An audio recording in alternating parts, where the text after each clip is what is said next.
Hello students, इस video में हम पढ़ेंगे क्लास 6 का चैप्टर 2 जिसका नाम है कंपोनेंट्स ऑफ फूड। इस चैप्टर में हमें 4 टॉपिक पढ़ने हैं, जिनमें से पहला है what do different food items contain, मतलब कि अलग अलग फूड आइटम्स में क्या क्या होता है। इसके बाद फिर हमारे पास अगला टॉपिक है what do various nutrients do for body, nutrients हमारे बॉडी के लिए क्या काम करते हैं। फिर हम बैलेंस डाइट पढ़ेंगे और चौथा टॉपिक है हमारा वो है डिफिशियंसी डिजीज़, मतलब न्यूट्रिएंट्स की कमी से कौन कौन सा डिजीज़ होता है ये पढ़ना होगा इसमें हमें। हमारा पहला टॉपिक है what do different food items contain.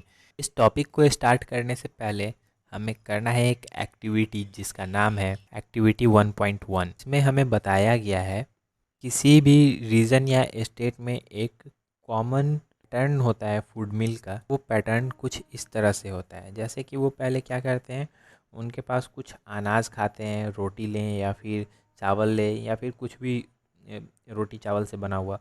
फिर वो लोग दाल लेते हैं या फिर मीट लेते हैं, फिर कुछ वेजिटेबल्स लेते हैं और अदर्स में कुछ अचार रखेंगे, दही रखेंगे, घी छाछ वगैरह एक्स्ट्रा में रखते हैं सब। इस फूड पैटर्न को हमें एक्टिविटी 1 के थ्रू समझाने का कोशिश किया गया है।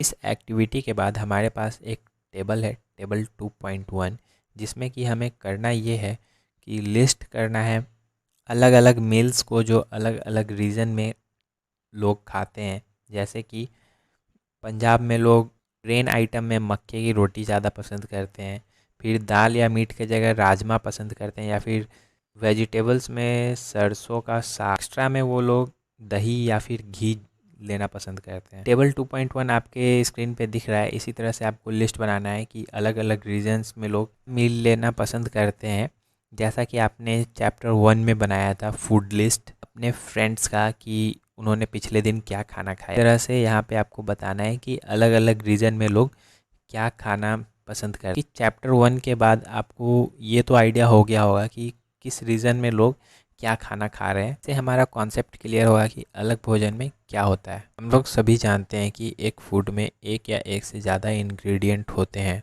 और वो इंग्रेडिएंट प्लांट या एनिमल से मिलते हैं। इन इंग्रेडिएंट्स में कुछ कंपोनेंट होते हैं जिनकी हमारे शरीर को ज़रूरत होती है। इन कंपोनेंट्स को हम न्यूट्रिएंट्स कहते हैं।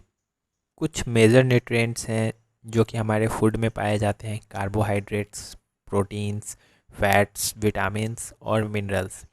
इनमें कुछ डाइटरी फाइबर्स और वाटर भी है जिनकी हमारे शरीर को बहुत ज़्यादा ज़रूरत है। अब हमारे मन में एक सवाल उठता है, क्या सभी फूड में ये न्यूट्रिएंट्स होते हैं? कुछ आसान तरीके हैं जिससे कि हम लोग चेक कर सकते हैं कि हमारे पास जो फूड है या फिर रॉ इंग्रेडिएंट्स है उसमें एक न्यूट्रिएंट है या उससे ज़्यादा है। हम लोग टेस्ट कर सकते हैं कार्बोहाइड्रेट के प्रेजेंस को, प्रोटीन्स को, फैट्स को। इनका टेस्ट आसान है as compare to other nutrients. इन टेस्ट्स को करने हैं और इनको रिकॉर्ड करना है टेबल 2.2 में।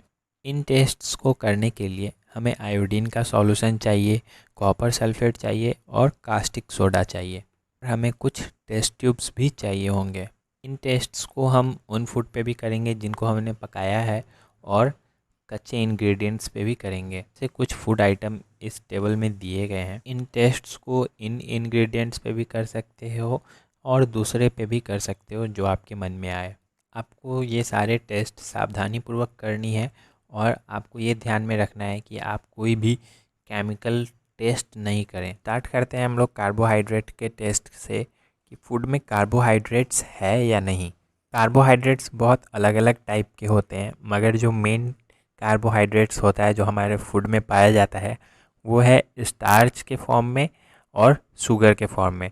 हम लोग इसको आसानी से टेस्ट कर सकते हैं अगर हमारे फूड में स्टार्च के फॉर्म में कार्बोहाइड्रेट्स है। तो स्टार्च का टेस्ट करने के लिए हमें करना क्या है, वो फूड आइटम लेना है जिस पे हमें चेक करना है कि स्टार्च है या नहीं है। तो उस पर हम क्या करेंगे, 2-3 ड्रॉप डाइल्यूट आयोडीन सॉल्यूशन डालेंगे और एब्जॉर्ब करेंगे कि उसमें कोई चेंज हो रहा है या नहीं हो रहा है। अगर वह ब्लू ब्लैक हो जाता है इसका मतलब ये है कि उस फूड में स्टार्च है। अगर वो नहीं होता है तो उसमें स्टार्च नहीं है। ये जो स्टार्च टेस्ट हमने किया है यही है हमारा एक्टिविटी 2। इसमें हमें स्टार्च टेस्ट करना था। इस एक्टिविटी में हमने सीखा कि अगर कोई फूड पे हम लोग डाइल्यूट आयोडीन का सॉल्यूशन डालते हैं और वो ब्लू ब्लैक कलर में चेंज हो जाता है, तो इसका मतलब ये है कि उस फूड में स्टार्च है। अब हम लोग करेंगे प्रोटीन का टेस्ट। इसके लिए हम क्या करेंगे, थोड़ा सा फूड आइटम लेंगे और हमें उस फूड आइटम का पेस्ट या फिर पाउडर तैयार करना होगा और उसके बाद उसमें 10 ड्रॉप पानी डालेंगे और उसको अच्छे से टेस्ट ट्यूब में हिलाएंगे। टेस्ट ट्यूब को अच्छे से हिलाने के बाद उसमें हम ड्रॉपर की मदद से 2 ड्रॉप सॉल्यूशन डालेंगे कॉपर सल्फेट का और 10 ड्रॉप डालेंगे कास्टिक सोडा का। बाद टेस्ट ट्यूब को अच्छे से सेक करेंगे और टेस्ट ट्यूब को कुछ देर साइड रखने के बाद हम लोग एब्जॉर्ब करेंगे।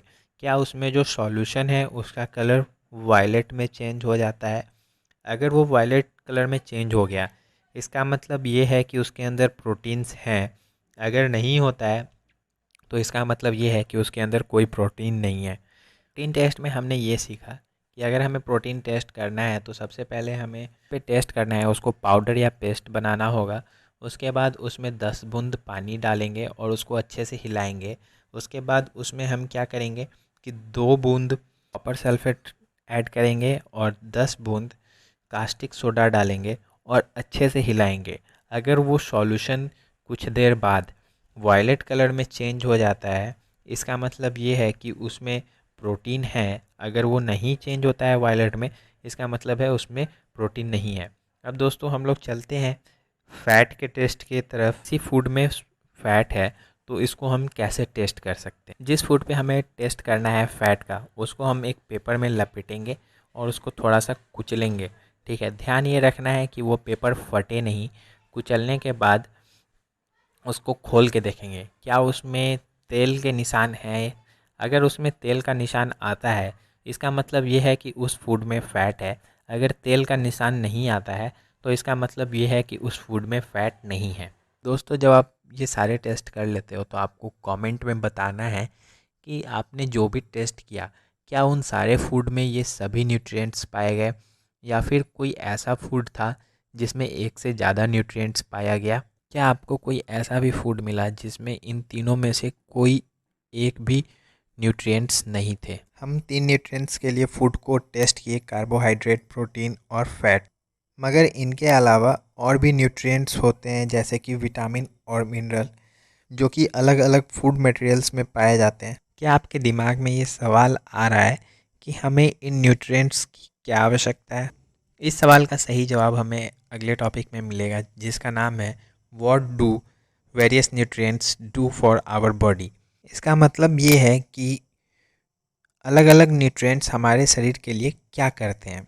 तो दोस्तों जो कार्बोहाइड्रेट्स है वो हमें एनर्जी प्रोवाइड करता है और जो फैट है वो भी हमें एनर्जी देता है। फैट्स हमारे शरीर को ज़्यादा एनर्जी देता है कार्बोहाइड्रेट्स की तुलना में। ऐसे भोजन जिनमें फैट्स और कार्बोहाइड्रेट की मात्रा अधिक होती है उनको हम एनर्जी गिविंग फूड्स कहते हैं। प्रोटीन हमारे शरीर को ग्रोथ करने में और रिपेयर करने में हेल्प करता है, इसलिए प्रोटीन को बॉडी बिल्डिंग फूड कहते हैं। और ये जो विटामिन्स होते हैं ये हमारे शरीर को अलग अलग डिजीजेस से बचाते हैं। विटामिन्स मदद करते हैं हमारे आँख, बोन, टीथ और गम्स को हेल्दी रखने में। विटामिन्स अलग प्रकार के होते हैं और इनके नाम भी अलग अलग होते हैं। इनमें से कुछ हैं vitamin A, vitamin C, vitamin D, vitamin E और विटामिन के। यहाँ पे और भी विटामिन के ग्रुप होते हैं जैसे कि विटामिन बी कॉम्प्लेक्स। हमारे शरीर को सभी टाइप के विटामिन्स की ज़रूरत होती है थोड़े थोड़े मात्रा में।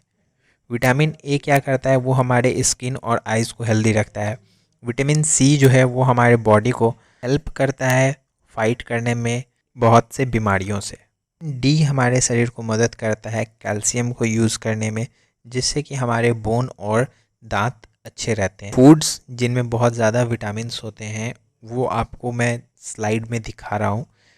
मिनरल्स हमारे शरीर के लिए बहुत स्मॉल अमाउंट में ज़रूरी है। हमारे शरीर के सही विकास के लिए इनमें से हर एक बहुत ही इम्पॉर्टेंट है। आपके सामने स्लाइड्स पे डिफरेंट सोर्सेज ऑफ मिनरल्स के इमेजेस हैं। ज़्यादातर फूड आइटम्स में एक से ज़्यादा न्यूट्रिएंट्स पाए जाते हैं। ये आपने नोटिस किया होगा जब आप टेबल 2.2 को रिकॉर्ड कर रहे थे।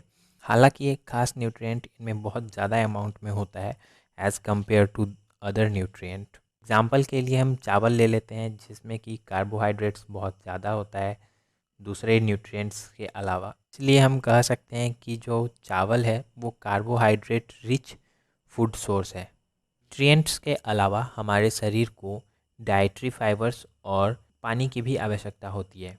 डाइटरी फाइबर्स को हम रफेज के नाम से भी जानते हैं। रफेज मेनली प्लांट प्रोवाइड करवाते हैं। सभी प्रकार के अनाज, दाल, पोटैटोज़, फ्रेश फ्रूट्स और वेजिटेबल्स ये मेन सोर्स हैं रफेज के। रफ हमारे शरीर को कोई न्यूट्रिएंट्स प्रोवाइड नहीं करवाता है, लेकिन ये बहुत ज़रूरी कंपोनेंट है फूड का।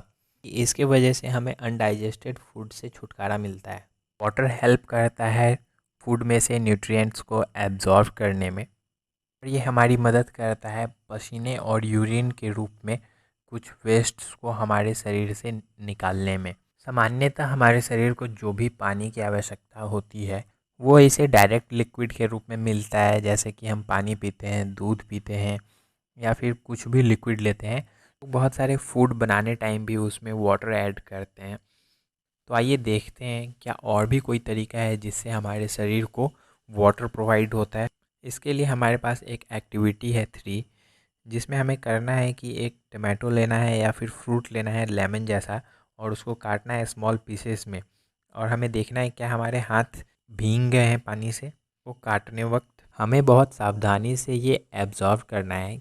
जब भी हमारे घर में फ्रूट या फिर वेजिटेबल्स को काटा जाता है, छीला जाता है या फिर उन्हें कद्दूकस किया जाता है या फिर उन्हें मसला जाता है, आपको कोई ऐसा फल या सब्जी मिला जो फ्रेश हो और उसमें वाटर ना हो, सभी को अच्छे से एब्जॉर्व करने के बाद हमें ये पता चलता है कि ज़्यादातर फूड मटेरियल्स जो होते हैं उनमें पानी पहले से होता है कुछ हद तक, जो कि हमारे शरीर को ही मिलता है जब हम उनको खाते हैं। तो इनके अलावा जब भी हम फूड को कुक करते हैं तो उसमें वाटर ऐड करते ही हैं। इसके साथ अब हम चलते हैं अपने अगले टॉपिक पे, जिसका नाम है बैलेंस डाइट।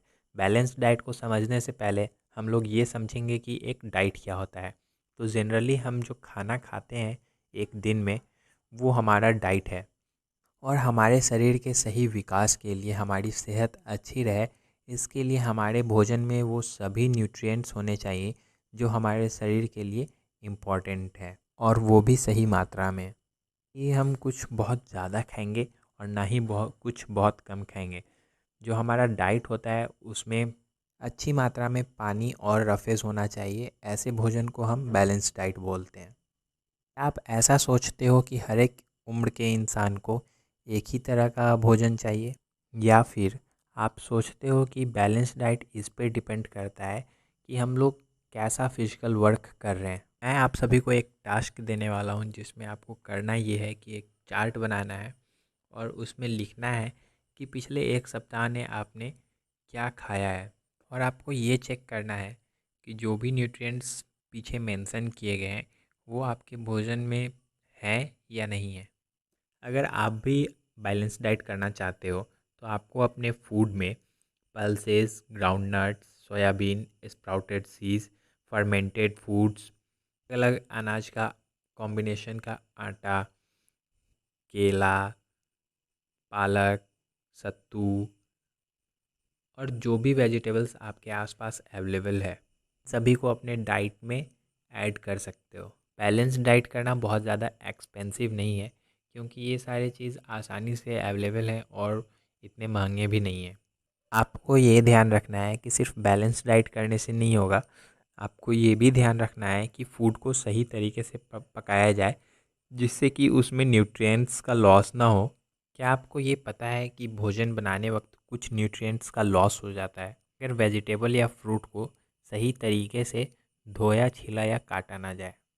तो विटामिन्स का लॉस हो जाता है कि बहुत सारे वेजिटेबल और फ्रूट्स के स्किन में विटामिन्स और मिनरल्स पाए जाते हैं। अगर आप चावल और दाल को भी धोते वक्त बार बार धोते हो तो उसमें भी कुछ विटामिन और मिनरल्स होते हैं जो कि वॉश हो जाते हैं उनको धोने वक्त। ये तो हम सभी जानते हैं कि भोजन को अगर पकाया जाए तो उससे टेस्ट अच्छा आता है और वो हमें डाइजेस्ट करने में भी इजी होता है। मगर भोजन को पकाने से उसमें कुछ न्यूट्रिएंट्स का भी लॉस होता है। अगर हम फलों और सब्जियों को पकाने से पहले ज़्यादा धोते हैं तो उसमें बहुत से प्रोटीन और मिनरल्स पानी के साथ बह जाते हैं। फूड कुक करने टाइम विटामिन सी आसानी से डिस्ट्रॉय हो जाता है। अब आपके लिए एक सवाल है कि क्या ये ज़रूरी नहीं है कि हम अपनी डाइट में कुछ कच्चे वेजिटेबल्स और फ्रूट्स को ऐड करें। जो सोचता है अगर वो फैट रिच फूड ज़्यादा खाता है तो उसको ज़्यादा एनर्जी मिलेगा as compare to carbohydrate rich food, इसलिए वो तले हुए भोजन ज़्यादा करता है, जैसे कि समोसा हो गया, पूड़ी हो गया, स्नैक्स हो गया, मलाई हो गया, राबड़ी हो गया, पेड़ा हो गया। क्या आपको लगता है कि बूझो ने सही किया? मैं तो कहूँगा नो, वो बिल्कुल गलत था, क्योंकि ये बहुत ज़्यादा नुकसानदायक है। इस तरह के फूड को खाना, हम ऐसे ही भोजन लगातार खाएंगे तो हमें एक बीमारी हो जाएगा जिसे ओबेसिटी कहा जाता है। चलते हैं हम लोग अगले टॉपिक पे, जिसका नाम है डिफिशियंसी डिजीज़। जब भी कोई इंसान किसी न्यूट्रिएंट्स के वजह से किसी डिजीज़ से सफ़र करने लगता है, ऐसे डिजीज़ को डिफिशियंसी डिजीज़ कहते हैं। मान लीजिए एक इंसान है जिसको खाना खाने के लिए बहुत सारा फूड मिल रहा है, अगर कभी कभी उस फूड में कोई ख़ास न्यूट्रिएंट नहीं है, अगर ऐसा लंबे समय तक होता है, उस इंसान के अंदर उसकी डिफिशियंसी हो जाएगी। और डिफिशियंसी एक या एक से ज़्यादा न्यूट्रिएंट्स का हमारे शरीर के अंदर एक डिजीज़ और डिसऑर्डर का कारण बनता है। ऐसे डिजीज़ जो होते हैं किसी न्यूट्रिएंट्स के कमी के वजह से, उनको डिफिशियंसी डिजीज़ कहा जाता है। अगर किसी इंसान के फूड में प्रोटीन की कमी होती है लंबे समय तक, तो इससे होगा क्या, उसका हाइट कम जाएगा, फेस सूज जाएगा, बाल पकने लगेंगे और डायरिया हो जाएगा। अगर किसी इंसान के भोजन में कार्बोहाइड्रेट और प्रोटीन की कमी हो जाती है लंबे समय तक, तो वो इंसान का ग्रोथ कम्प्लीटली रुक जाएगा और वो बहुत पतला दुबला हो जाएगा और कमज़ोर हो जाएगा, यहाँ तक कि वो हिलडुल भी नहीं सकेगा। किसी इंसान के शरीर में किसी खास विटामिन और मिनरल्स की कमी हो जाती है तो उसके अंदर भी कुछ डिजीज़ और डिसऑर्डर्स होंगे, जैसे कुछ टेबल 2.3 में मेंशन किए गए हैं, जो कि आपके स्क्रीन के सामने है, में कि बताया गया है कौन से विटामिन की कमी से कौन सा डिजीज़ होगा और उसके सिम्टम्स क्या हैं। जैसे कि विटामिन ए की कमी से लॉस ऑफ विज़न हो सकता है, इसके सिम्टम्स हैं poor vision, loss of vision in darkness, जिसको रतौंधी भी बोलते हैं हिंदी में, sometimes complete loss of visions. फिर अगर किसी इंसान को विटामिन B1 की कमी हो जाती है तो इसके कारण डिफिशियंसी डिजीज़ होता है बेरी, जिसका सिम्टम है वीक मसल और very little energy to work. अगर किसी इंसान को विटामिन C की कमी हो जाती है तो इसके कारण उसको डिजीज़ होगा स्कर्वी, जिसके सिम्टम्स हैं bleeding gums, wounds take longer time to heal, मतलब कि उसके मसूड़ों से खून आएगा और उसके जख्म बहुत लंबा समय लेंगे सूखने में। अगर किसी इंसान को विटामिन D की कमी होती है तो उसे रिकेट्स हो सकता है, जिसमें होता क्या है, बोन सॉफ्ट हो जाते हैं और वो टेढ़े हो जाते हैं। अगर किसी इंसान के शरीर के अंदर कैल्शियम की कमी हो जाती है तो इसके वजह से होता ये है कि उस इंसान के दांत और हड्डी कमज़ोर हो जाते हैं। और किसी इंसान के शरीर के अंदर आयोडीन की कमी हो जाती है तो इसके वजह से जो डिज़ीज़ होता है उसे ग्वाइटर बोलते हैं, जिसका सिम्टम ये है कि उस इंसान का गला फूल जाता है और बच्चों में मानसिक बीमारी भी हो जाती है। अगर किसी के शरीर में आयरन की कमी हो जाती है तो उस डिज़ीज़ को हम एनीमिया बोलेंगे और ऐसे में इंसान को वीकनेस फील होता है। तभी डिज़ीज़ से बचने के लिए हमें ये ध्यान रखना होगा कि हम बैलेंस डाइट करें, इसमें वो सारे डिफरेंट न्यूट्रिएंट्स मिलें जो कि हमारे शरीर के लिए इम्पॉर्टेंट हैं। इसी के साथ हमारा ये चैप्टर समाप्त होता है। लास्ट में हमारे लिए है इस चैप्टर का समरी कि हमने इस चैप्टर में क्या क्या सीखा है। इस चैप्टर में हमने पढ़ा कि जो हमारे शरीर में मेजर न्यूट्रिएंट्स हैं वो क्या है, कार्बोहाइड्रेट्स, प्रोटीन्स, फैट्स, विटामिन और मिनरल्स। जिसमें कि डाइटरी फाइबर्स और वाटर भी इंक्लूडेड है। और इस चैप्टर में हमने जाना कि कार्बोहाइड्रेट्स और फैट्स जो हैं वो हमारे शरीर को एनर्जी देते हैं। हमने इस चैप्टर में जाना कि प्रोटीन और मिनरल्स जो है वो हमारे शरीर के ग्रोथ और मेंटेनेंस के लिए कितने इम्पॉर्टेंट हैं। मीन्स हेल्प करता है हमारे शरीर को प्रोटेक्ट करने में अलग अलग डिजीजेस से। बैलेंस डाइट हमें प्रोवाइड करता है वो सभी न्यूट्रिएंट्स जो हमारे शरीर को सही मात्रा में चाहिए, कि सही मात्रा में रफेज और वाटर भी इंक्लूडेड है। और लास्ट में हमने जाना कि हमारे डाइट में अगर लंबे समय तक एक या एक से अधिक न्यूट्रिएंट्स की कमी होती है तो इससे हमारे शरीर में डिजीज़ेज़ और डिसऑर्डर्स हो सकते हैं। इसी के साथ हमारा ये चैप्टर समाप्त होता है। अगर आपको इस चैप्टर का क्वेश्चन आंसर में कोई भी प्रॉब्लम आता है तो आप कमेंट में हमसे पूछ सकते हो, या फिर अगर आपको इसके लिए अलग से वीडियो चाहिए तो ये भी कमेंट में बताओ, मैं अलग से वीडियो बना दूंगा। Thank you.